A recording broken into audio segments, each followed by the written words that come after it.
Yo, wrestling fans, what's going on? You are currently tuned in to the weekly edition of the Five Starr Wrestling Report podcast here on the YouTubes. This is the show where each Friday and Monday I bring you wrestling content where I spend about 30 to 45 minutes ranting and raving about professional wrestling shows and try to give you an honest, insightful look into the world of modern wrestling. If that sounds like something you all are on board with, right on, man. Good to have you along for the ride.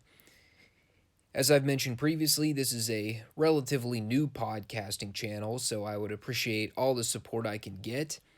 Make sure you subscribe, rate the video with a thumbs up, and most importantly, help me out here in the YouTube algorithms by leaving a comment down below on anything on your mind. Whether it's WWE, AEW, something wrestling related, something not wrestling related, doesn't make a difference to me. Whatever's on your mind, talk to me. Let me talk to you. And if it is your first time checking me out, I will just kind of give you a quick rundown of how I'm running things and monitoring the channel right now. New content is posted every Friday and Monday, with Friday being the NXT Dynamite recap shows where I go over both shows in full detail and share my thoughts. And Monday's show is going to consist of the AEW Rampage show from the preceding Friday.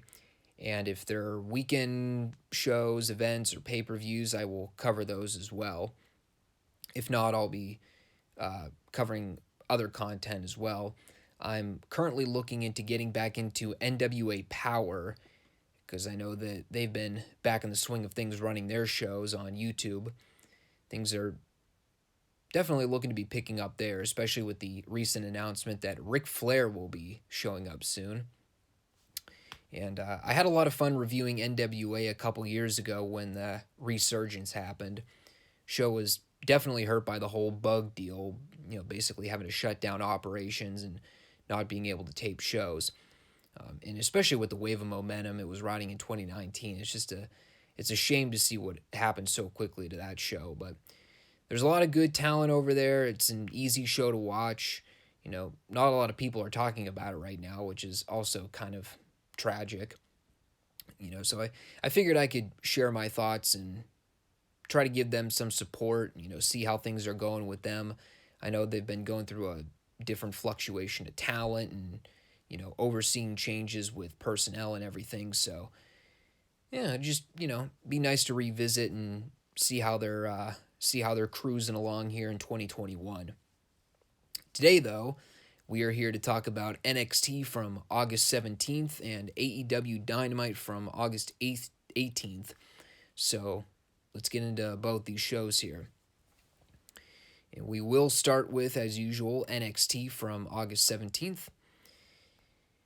We begin with the Diamond Mine standing in the ring with Malcolm Bivens doing a promo. Absolutely no mention of Tyler Rust here, by the way. So we were supposed to get Roderick Strong versus Kushida for the Cruiserweight title, but Kushida was not medically cleared to compete here for reasons.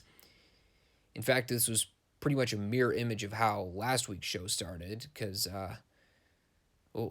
wasn't Ember Moon supposed to wrestle Shirai last week in the opener? Then Dakota Kai had to come in as a replacement. So instead we get Roderick Strong versus Ilya Dragunov in what they billed as an open challenge. And they ended up having a hell of a match. Both guys worked really hard. Turned into a pretty brutal bloodbath there by the end. No idea how it happened, but poor Dragunov had Roddy in a waistlock, and he took like 3 or 4 stiff shots right above the eye. Busted the dude wide open. So Dragunov's bleeding like a broken faucet, run wild over Roddy there toward the end. And then Dragunov ended up hitting the torpedo lariat for the clean win. Don't really know if Roddy should be doing clean jobs right now, especially if he's still technically in title contention, but it is what it is. At least they didn't have Ilya lose in inexplicable fashion like he did last week. In post-match, he gets on the mic, calls Walter down to a fight, but, well, he never showed. More on that later. We had a really good hype promo for Adam Cole Kyle O'Reilly 3. I don't think I'm in the minority either when I say I cannot wait for this program to be done and over with. Regardless, the video was very well done. And I have to presume that Kyle's going over on Sunday. Where he goes after that, I have no idea, but I guess that's a topic for a later date. And I guess it's also the point where we figure out what Adam Cole's future is with WWE. We had a skit with Hit Row and Legado del Fantasma. It starts with Hit Row in the ring cutting a promo on, I don't even know, something involving Swerve's grill. And for the record, no, I don't think I'm making that up. They are indeed feuding over a stolen mouthpiece. In the middle of a global pandemic, by the way, where we've basically been indoctrinated as a culture to fear each other for exchanging saliva droplets everywhere we go. All the while, Santos Escobar's fucking walking around with Swerve's germ-infested mouthpiece, just casually flaunting it around like it's nothing. Anyway, so Escobar shows up on the Jumbotron, and he calls Swerve to confront him in the parking lot so that they can settle the score. And no lackeys waiting in the wings to get the jump on him or anything. So Swerve, like a goddamn idiot, goes out to confront Santos by himself, mind you. I think he's supposed to be the babyface in this feud. And, well, shocker, everyone. Escobar's lackeys try to jump Swerve from behind 3-on-1. And, luckily, Hit Row weren't complete morons here, so they got a jump start to go out to the parking lot to help their stupid babyface friend. So that was that. I don't recall them announcing this match for TakeOver, so I presume they're going to hold off on the title match for the time being.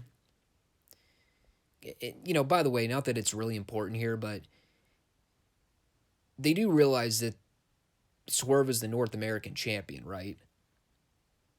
So why is Escobar so infatuated with his grill? Shouldn't his primary concern be chasing after the championship? Isn't that like basic fundamental wrestling 101 booking right there? Whatever. We had some wackiness with LA Knight and Cameron Grimes in the gym. Knight ended up offering Josh Briggs money to lay out Grimes. So we had the match. Cameron Grimes and Josh Briggs. It's pretty short. Grimes won with a cave-in like 2 minutes. There was what I can merely best describe as hubbub at the commentary table with Ted and Knight. I had no idea what either guy said or did. All I know is that after the bell, Knight punched Ted in the face and then laid out Grimes with the Dirty Deed stunner on the floor. And yes, that is what we are calling this move until I can get some kind of clarification on what Knight actually calls it, because I still don't really know what the name of it is. We had some dumb crap with the Way backstage. I think I'm going to start calling these guys Away, so that every time I see them on my TV, I can walk away to avoid having to watch their horrible attempt at comedy each week. I mean, I don't even know what to make of Johnny anymore. And, I'm not even a big Johnny Gargano fan, but I know the dude's more capable of what they're giving him to work with right now. Christ, 2-3 years ago, he was like the hottest babyface in professional wrestling, and right now I don't even know what to make of him. We had more dissension with Zoe Stark and Io Shirai. Again, because as we learned from Io here, she does not like Zoe. That is all. Oh, holy fuck, this match. In the newest installment of Who Booked It, Robert Stone and Jesse Kamea versus Dexter Lumis and Indy Hartwell. And if it weren't cringy enough that Indy and Dexter are now sporting matching gear, they are now having Indy imitate Dexter's gimmick during her matches. Dreadful. Frankie Monet ended up getting booted from ringside for the crime of blatantly making contact with Dexter in front of the referee. You're probably thinking to yourself, well, wouldn't that be grounds for immediate disqualification? Well, if you were a logical booker that knew what you were doing, the answer to that would be obviously yes. Here in modern wrestling, the match just rolls along like nothing ever happened. We had more of Robert Stone being a complete fucking buffoon, including a spot toward the end where he did a slingshot dive over the top rope and just ate shit on the mat for seemingly no reason. By the way, not that it's important here, but has Robert Stone ever wrestled a single match in WWE before this segment? I can't think of one. Like, I remember he got run over by Shotzi's tank a lot, but I don't remember seeing him work an actual one-on-one match. Maybe I'm wrong. I very well could be. Anyway, Indy ended up getting the win for her team by using Dexter's silencer submission hold, and okay. And in a post-match angle that I can only best describe as wrestling that is not meant to appeal to me in any capacity, Indy goes over to the announce booth and she proposes to Dexter in a manner that only Beth Phoenix could mark out for. So, yeah, that is a deal. They did a split screen interview with Raquel and Dakota to hype up their title match at the pay-per-view. Not a whole lot to say about it. It was fine. They just did a bunch of girl burns and Z formation gotchas. And I still think the dynamics of the feud are completely ass backwards. I really feel that Dakota would be better suited as a face and Raquel as a heel, but whatever, I'm not booking it. Carmelo Hayes versus Duke Hudson in the Breakout Tournament semifinals. Is anyone else fixated on Duke's weird-ass build? Like, it's strange. He's a tall dude with a pretty jacked physique, decent-looking body, but he's got these rail-thin arms with, like, no muscle tone or definition at all. It's just odd.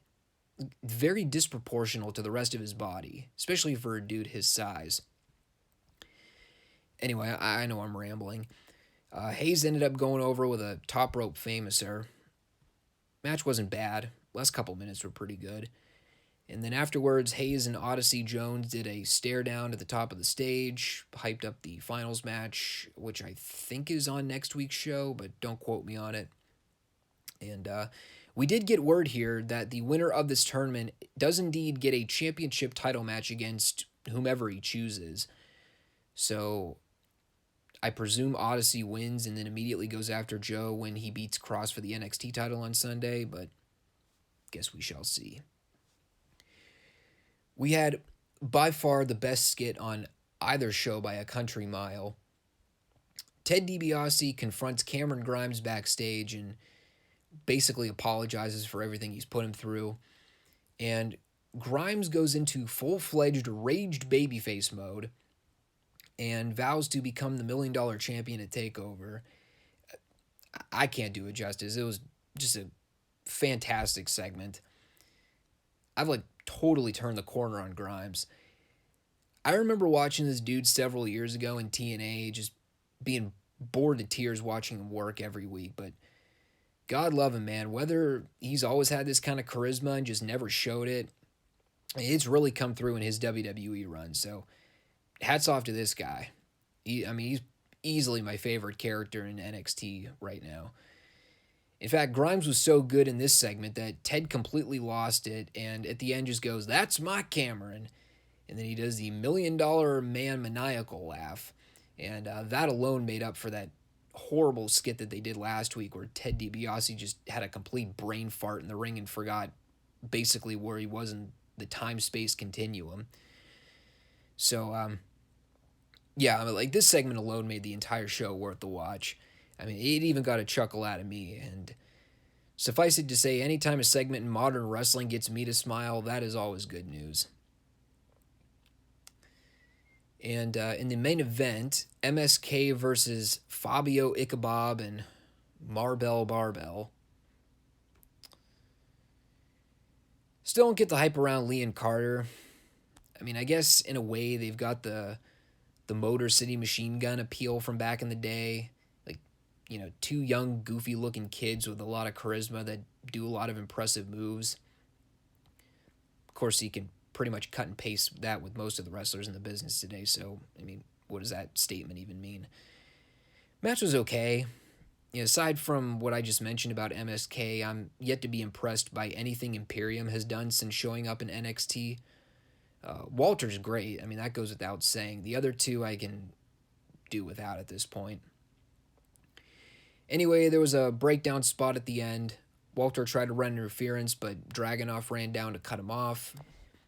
MSK ended up retaining. All 6 dudes got into a brawl and basically ended up with Imperium laying out everyone and standing over Dragunov in the ring. Despite the booking hiccups we've seen with the Dragunov-Walter feud in the last couple weeks, I still am really looking forward to that match at the pay-per-view. I mean, it definitely has the potential to steal the show. And speaking of that, they did run down the entire card for the show. And we have Walter versus Dragunov for the UK title, Cross versus Joe for the NXT title, Raquel versus Dakota for the women's title, Knight versus Grimes for the $1 million title, and Cole O'Reilly 3 in, well, it's not billed as such, but it's essentially 3 stages of hell. You got a singles match, a street fight, and a cage match, should it come down to it. And I actually almost turned the show off right then and there, completely forgetting about the Joe Cross confrontation. As expected, there wasn't much to it. Joe said some words. Cross came out and said some words. There was a brawl. Security and Geeks tried to run in and break it up. And show ended with Joe spearing Cross through the barricade with both dudes spilled out on the floor in the rubble. It was good. And that was the go-home show. Overall, I liked it. I didn't have any major qualms. I mean, they did a decent enough job hyping up all the matches for TakeOver, so I really don't have anything to complain about. I know there's a lot of skepticism about the future direction of NXT after this Sunday. I don't really know what to expect going forward, but I am going to keep posted and keep reviewing the shows post-TakeOver. I know Triple H just did a press conference where, people were speculating about where the direction NXT is going after this Sunday, and, Hunter tried to do the cover-up story of, nothing's going to change, it's all going to be the same, and I guess we'll see. I know a lot of people are sort of throwing in the towel, and understandably so, but, I at least want to see what they do with the show. If it turns out the shows suck going forward, I always have the option to stop watching and replace the NXT recaps with something else each week. Like I said, I've been wanting to get back into NWA and see what they've been up to. Maybe start doing some reviews of the territories, since Peacock has finally started uploading that content after months of impatient waiting, but we'll see. And moving right along here to AEW Dynamite from August 18th, 2021. Show starts with Jon Moxley and Eddie Kingston coming down for an announcement of some sort. And they end up getting jumped by the former Everrise dorks. So, well, first off, Mox and Kingston just disappear. No idea what happened to those guys. Never heard their big announcement either. My God, how much have they dropped the ball with Moxley in the last several months? They haven't done jack shit with this guy since that barbed wire fiasco with Omega. Anyway, this led directly into Everrise calling out Darby Allin and Sting for the scheduled Tornado Tag match, which I guess is now a street fight. And it's the usual car wreck street fight you see in every modern wrestling show. A lot of crowd brawling. Obviously, the drawing power behind this match is the promotion of Sting wrestling on TV for the first time in over 20 years. So I guess in that aspect it was fine. But Match itself wasn't anything special, if I'm being honest. Didn't go that long either. I think it only went like 6 minutes.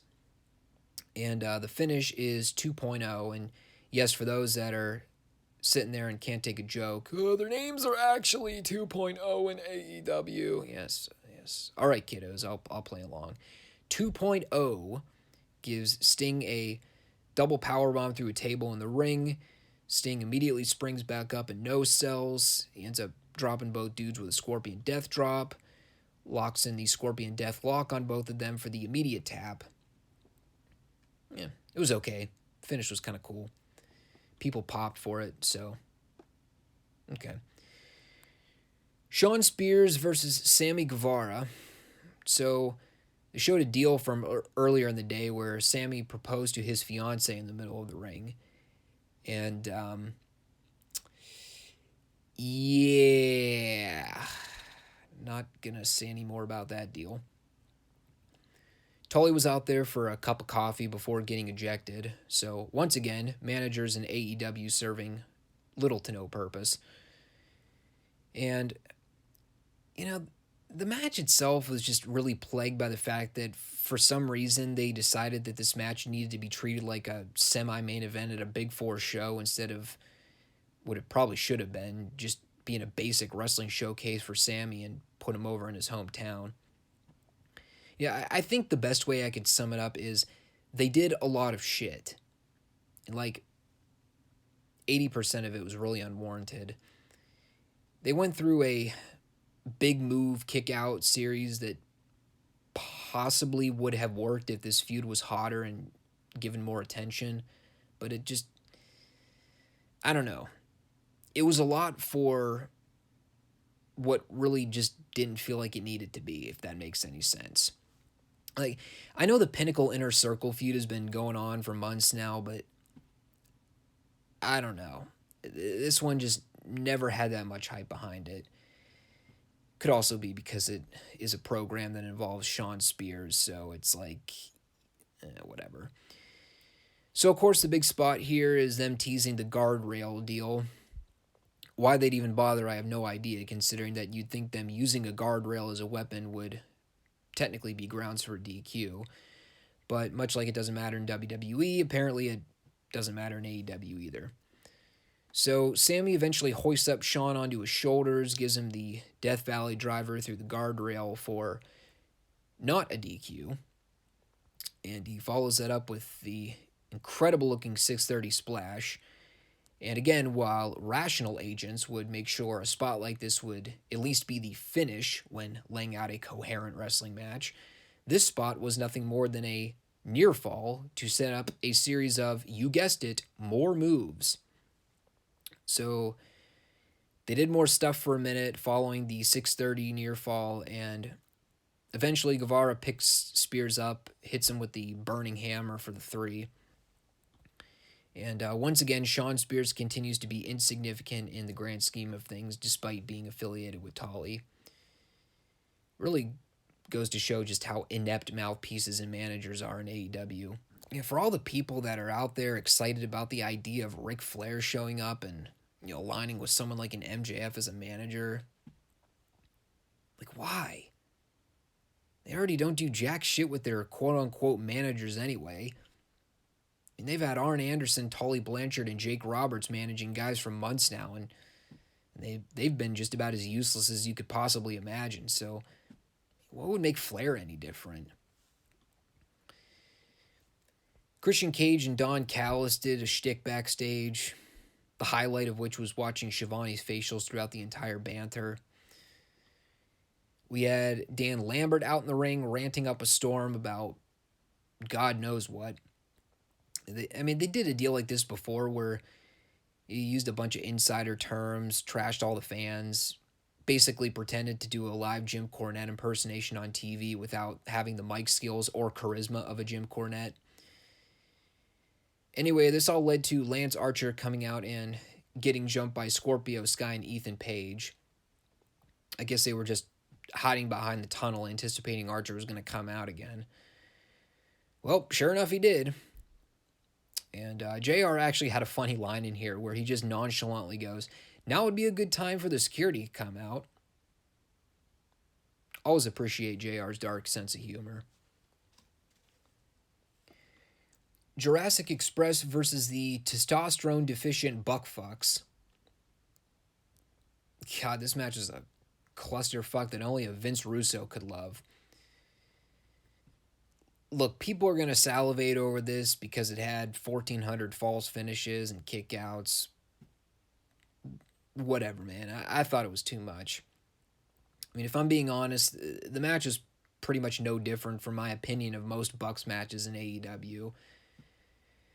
There's good moments and there's bad moments. When Nick and Matt are being cocky heels and they're selling for the faces, they're perfectly fine. Yeah, I could probably do without the constant hip thrusts and crotch grabs, but, generally they're tolerable when it comes to them feeding for their opponents. It's just their transitions that suck beyond belief. They have absolutely no concept of pacing at all. Everything they do offensively, it's hit a big move. All right, let's rush into the next spot. Big move, big move. All right, let's rush into the next spot. Big move. Oh, shit, gotta run across the ring to be in position for the next spot. It's like, can someone teach these guys how to actually get from spot to spot without looking so artificial? Like, I don't know. I mean, they've been in the business for years now. You'd think they would have figured it out by now. I mean, the match had its moments. I mean, I'd say it was perfectly fine until the Kenny Omega run-in. Because on top of the Bucks doing like 50,000 moves in 30-second increments, you had Kenny Omega doing a run-in. You had the Cue Ball Head Brothers running interference. Cutler was out there being his usual stupid self. I think Nakazawa was out there doing stuff. And on top of that, you had Marco Stunt and Christian Cage taking the focus off the match. It was a total TNA pay-per-view main event. It just wedged in the middle of a Dynamite TV show. I like Jungle Boy and Luchasaurus, but I really don't see how this did them any favors.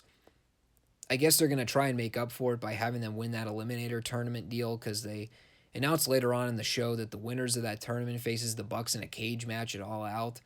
So I guess that'll be their way of doing this match without all the interference garbage, but I mean, my God, man, too many cooks in the kitchen here. This did not work for me, dog. We had Britt Baker, Rebel, and Jamie Hayter backstage doing a promo. Hayter got to talk, and she actually did fairly well. Granted, it was probably scripted out for her, but, I thought she delivered her lines well. She challenged Red Velvet to a match on Friday's Rampage, so there's that. We had Tony Schiavone bringing out Paul White for a promo, and he comes out to his generic trying desperately not to rip off the Big Show WWE theme and epically failing. Anyway, big surprise here, people. Big Show's still fucking great. Certainly a better promo than anyone in AEW, that's for sure. And this all led to QT Marshall coming out, and long story short, they set up Marshall versus White for the All Out pay-per-view. Not really sure how that's going to go, but I expect it to be a pretty short squash deal.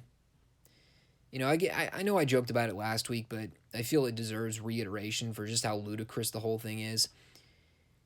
For as long as QT Marshall's been around the business, I am still shocked at how much stock people put in this guy. I'm sure he's a nice dude and all, but whatever in the hell people like Cornette saw in this guy in ROH, or whatever people in AEW see in this guy, I just don't get it. It's not like he's a bad wrestler or anything. He's just bland.